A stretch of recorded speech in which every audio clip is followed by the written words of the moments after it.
கிறிஸ்துவுக்குள் பிரியமான சகோதர சகோதரிகளே, உங்கள் யாவரையும் இயேசு கிறிஸ்துவின் இனிதான நாமத்தினாலே வாழ்த்தி வரவேற்கிறேன். தேவனுடைய வார்த்தை சொல்லுகிறது, சத்தியத்தையும் அறிவீர்கள், சத்தியம் உங்களை விடுதலையாக்கும் என்று சொல்லுகிறது. இன்றைய சிந்தனைக்கு எடுத்துக்கொண்ட வேத வசனம் மார்க் 4வது அதிகாரம் 37-40 வரை. அப்பொழுது பலத்த சுழற்காற்று உண்டாகி படவு நிரம்பத்தக்கதாக அலைகள் அதின்மேல் மோதிச்சு. கப்பலின் பின்னயத்தில் அவர் தலையணையை வைத்து நித்திரையாயிருந்தார். அவர்கள் அவரை எழுப்பி, போதகரே, நாங்கள் மடிந்து போகிறது, உமக்கு கவலை இல்லையா என்றார்கள். அவர் எழுந்து காற்றை அதட்டி கடலை பார்த்து, இறையாதே, அமைதலாயிரு என்றார். அப்பொழுது காற்று நின்று போய் மிகுந்த அமைதல் உண்டாயிற்று. சீஷர்களும் ஆண்டவராகிய இயேசு கிறிஸ்துவும் ஒரு கரையிலிருந்து இன்னொரு கரைக்கு என்ன செய்யறாங்க? போறாங்க. அவர்களுக்கு ஒரு வார்த்தையை கொடுக்கிறார். என்ன வார்த்தை பாருங்க, 35வது வசனம். அன்று சாயங்காலத்தில் அவர் அவர்களை நோக்கி, அக்கரைக்கு போவோம் வாருங்கள். அப்படின்னா என்ன அர்த்தம்? அடுத்த கரைக்கு நம்ம என்ன செய்ய போறோம்? போவோம். போவோம் அப்படின்னா அந்த இடத்துக்கு நம்ம என்ன செஞ்சிருவோம்? போயிருவோம்னு அர்த்தம். அக்கரைக்கு போவோம் வாருங்கள். அவர் அவர்களை கூட்டிக் கொண்டு படகுல என்ன செய்கிறார்? போகிறார். அது ஒரு பெரிய கப்பல்லாம் இல்லை. அங்க காற்றடிக்குது, புயல் அடிக்குது, படகு நிரம்பத்தக்க வகையில தண்ணி இருக்குது. அதுல இயேசு கிறிஸ்து என்ன செஞ்சுக்கிட்டு இருந்தாரா? தூங்கிக்கிட்டு இருந்தாரா. அது பெரிய கப்பல் இல்ல, ஒரு சின்ன மீன்பிடி படகுதான். அதுல படகு நிரம்பத்தக்க வகையில தண்ணி இருந்ததுன்னா அவர் எதுல படுத்திருந்திருக்கணும்? கிட்டத்தட்ட தண்ணிக்குள்ளதான் அவர் என்ன செஞ்சிருக்கணும்? படுத்திருக்கிறது மட்டும் இல்ல, என்ன செஞ்சுக்கிட்டாரா? அயர்ந்து தூங்கி கொண்டிருந்தார். இங்க சீஷர்களை பாருங்களேன், 38வது வசனம். கப்பலின் பின்னயத்தில் அவர் தலையணையை வைத்து நித்திரையாயிருந்தார். அவர்கள் அவரை எழுப்பி, போதகரே, நாங்கள் மடிந்து போகிறது, உமக்கு கவலை இல்லையா என்றார்கள். அங்க அவங்க மடிந்து போயிட்டாங்களா? இல்ல. அக்கறைக்கு போவோம் என்று வார்த்தை கொடுத்தவருடைய அடையாளத்தையும் அற்புதத்தையும் தினம் பார்த்துக்கிட்டு இருக்கிறாங்க. இந்த அதிகாரத்தை வாசிச்சு பார்த்தீங்கன்னா தெரியும், தேவனுடைய வார்த்தை செயல்படும் விதத்தை அவர் விளக்கி அவர்களுக்கு சொல்லி கொடுக்கிறார். அவர் செஞ்ச அற்புதங்களை அவங்க பார்க்கறாங்க. அவர் கூட மரித்தவர்கள் உயிரோடு எழுந்து வர்றதை அந்த சீஷர்கள் என்ன செய்யறாங்க? பார்த்துக்கிட்டு தான் இருக்கிறாங்க. அப்படி வார்த்தை கொடுத்தவர் நம்மை கூட்டிக் கொண்டு அக்கறைக்கு போவார் அப்படிங்கிற விசுவாசம் அவங்களுக்கு என்ன செய்யல? வரல. விசுவாசம் வராதது மட்டும் இல்ல, அங்க படகு தண்ணியில நிரம்பதான் செய்து புயல் அடிச்சுக்கிட்டு இருக்கு. அவங்களுடைய வார்த்தைகளை கவனிங்க. கப்பலின் பின்னணியத்தில் அவர் தலையணையை வைத்து நித்திரையாயிருந்தார். அவர்கள் அவரை எழுப்பி, போதகரே, நாங்கள் மடிந்து போகிறது. அவங்க கற்பனை எப்படி இருக்குது? படகுக்குள்ள பாதுகாப்பா ஆண்டவராக இயேசு கிறிஸ்து பக்கத்துல இருக்கிறாங்க. ஆனா அவங்க கற்பனை எப்படி இருக்கு? நாங்கள் மடிந்து போகிறது. இந்த பயமானது என்ன செய்யும்னா, எதிர்மறையான விளைவுகளின் மேல் உங்களுடைய நம்பிக்கையை வைக்கும். நீங்க நினைக்கலாம், நான் தேவனை தானே நான் விசுவாசிக்கிறேன், அவர் வார்த்தையை தானே விசுவாசிக்கிறேன் அப்படின்னு சொல்லி நினைக்கலாம். இல்லை இல்ல, இந்த பயம் அவன் மீது உங்களை விசுவாசிக்க வைக்கும். பயமும் நீங்க அவன் மேல வைக்கிற ஒரு விசுவாசம். எதன் மீது நீங்கள் விசுவாசம் வைக்கிறீர்களோ அது உங்கள் வாழ்வில் செயல்படும். அதுதான் யோவான் 10:10. திருடன் திருடவும் கொல்லவும் அழிக்கவும் வருகிறான், அவனுக்கும் உங்களோட நம்பிக்கை தேவை. அதனாலதான் உங்க வாழ்க்கையில பயத்தை கொடுக்க வருகிறான். உங்க வாழ்க்கையில கடல் போல, கடல்ல புயல் அடிக்கிறது போல, கொந்தளிக்கிறது போல உங்க படகு நிரம்பத்தக்க வகையில உங்களுக்கு பிரச்சனை இருக்குதா? ஏன் சொன்னா, உங்க வாழ்க்கையில அவன் திருடணும்னு நினைக்கிறான். உங்ககிட்ட இல்லாத ஒண்ணு அவனால எப்படி திருட முடியும்? நீங்க நினைக்கலாம், என்கிட்ட சுகம் இல்லையே, என்கிட்ட விடுதலை இல்லையே, நான் கட்டுகளுக்குள்ள இருக்கிறேனே. நம்ம வீட்டுல நம்ம கையில இல்லாத ஒன்னை யாராவது திருட வருவாங்களா? பொருள் இருந்தா தானே திருட வருவாங்க.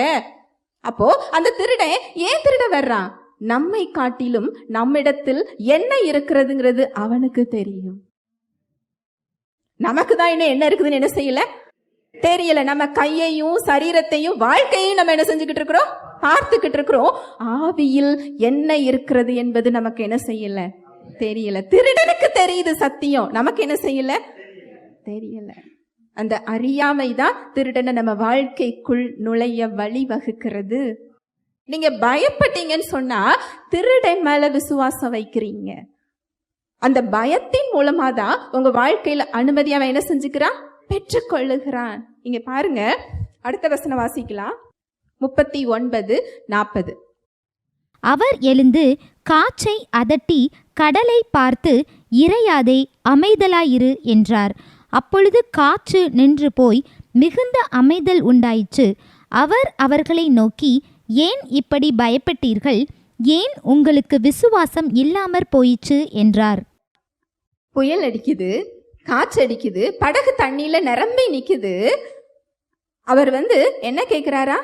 ஏன் பயப்பட்டீங்க? ஆச்சரியமா இருக்கு இல்லையா? படகு முழுவதும் தண்ணீர் நிரம்பி விட்டது, ஏன் பயப்படுறீங்கன்னு கேட்கிறாரு. அப்படின்னா என்ன அர்த்தம்? இதை பயப்படாமல் இருப்பதற்கு தேவையானவற்றை உனக்கு நான் கொடுத்திருக்கிறேன். அதை கொடுக்காமல் அவர் அதை என்ன செய்யல, சொல்லல. என்ன கொடுத்திருக்கிறார்? அக்கறைக்கு போவோம் என்ற வார்த்தை. அந்த வார்த்தை வேற, அவர் வேற கிடையாது. அந்த அக்கறைக்கு போவோம் என்ற வார்த்தையில் அவர்களை அக்கறைக்கு கொண்டு சேர்க்கக்கூடிய வல்லமை இருக்கிறது. அவங்க இந்த புயலையும் காற்றையும் பார்த்து பயப்படாம அந்த வார்த்தையை விசுவாசிச்சிருந்தாங்கன்னு சொன்னா அந்த புயலும் காற்றும் அடங்கி இருக்கும். அவங்க அந்த வார்த்தையை பார்க்காம எதை பார்த்துட்டாங்க? பிரச்சனையை பார்த்துட்டாங்க. நம்மளும் அப்படிதான் பார்க்கிறோம் இல்லையா? அவருடைய வார்த்தை, அவங்களுக்காவது அக்கறைக்கு போவோன்னு ஒரு வார்த்தை. நமக்கு எத்தனை வார்த்தைகள் கொடுக்கப்பட்டிருக்கு. கிறிஸ்துவுக்குள் நாம் பரிபூர்ணம் உள்ளவர்களாய் இருக்கிறோம். தேற்றரவாளனாக அவர் நமக்குள்ளே நம்முடனே கூட என்றென்றைக்கும் அவர் இருந்துகிட்டு இருக்கிறாரா. அவர் வந்துலாம் போகல, ஒரு விருந்தினர் மாதிரி வந்துட்டு போகின்ற அனுபவத்தில் அவர் இல்லை. என்றென்றைக்கும் அவர் நம்முடனே கூட நமக்குள் இருக்கிறாரா. எதற்காக இருக்கிறார்? ஒவ்வொரு சூழ்நிலைகள்லையும் உங்களை அக்கறைக்கு கொண்டு சேர்க்கிறதற்காக. ஹல்லேலூயா, பிரைஸ் தி லார்ட். ஆனா இந்த பயம் என்ன பண்ணுது? அந்த எதிர்மறையான விளைவுகளை உங்க சிந்தனைகள்ல நம்ப வைக்குது. முதல்ல உங்க சிந்தனைகள்ல நீங்க ஏற்றுக்கொண்ட பிறகுதான் அது உங்க வாழ்வில் செயல்பட முடியும். இங்க நீங்க ஏற்றுக்கொள்ளாம உங்க வாழ்க்கையில அது என்ன செய்ய முடியாது, செயல்பட முடியாது. அதனாலதான் இந்த பயம்ங்கிற அரண்களை நிர்மூலமாக்குகிறதற்கு அவர் போர் ஆயுதம் கொடுத்திருக்கிறாராம். நம்மள நிராயுத பாணியாக அவர் என்ன செய்யல, விடல.